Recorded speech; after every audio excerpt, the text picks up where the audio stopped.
Yudhishthira became known as a noble and fair king, always showing kindness to Dhritarashtra, the former king. Draupadi, too, took great care of Kunti and Gandhari, treating them with love and respect. After 15 years, Dhritarashtra approached Yudhishthira and said, "My dear son, you have treated me with great kindness. But it is the tradition of great kings to retire to the forest in the final years of life. I wish to follow that tradition. Please allow me to go." Yudhishthira strongly disagreed at first, pleading with Dhritarashtra to stay in the palace. But Dhritarashtra was firm in his decision. "I do not wish to leave out of anger," he explained. "I seek self-realization. I don't want to pass away here in weakness. I want to spend my remaining days in penance."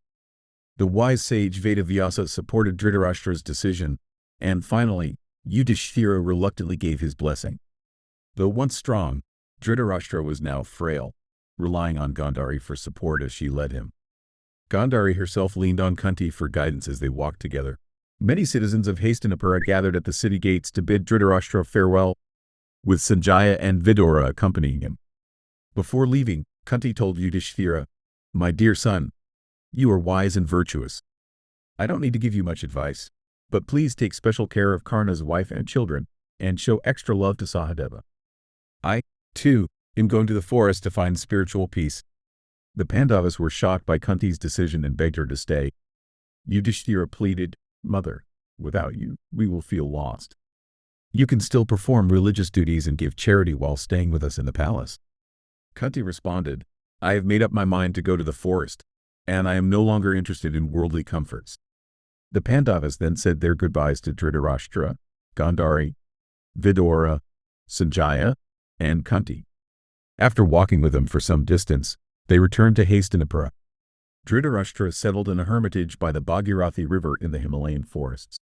2 years later, the Pandavas visited him to check on their well-being.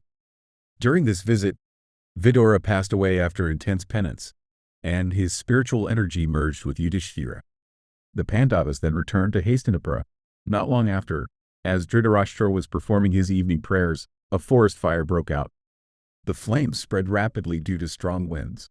Dhritarashtra urged Sanjaya to save himself, saying, "I command you to leave. We are old and ready to offer ourselves to the god of fire."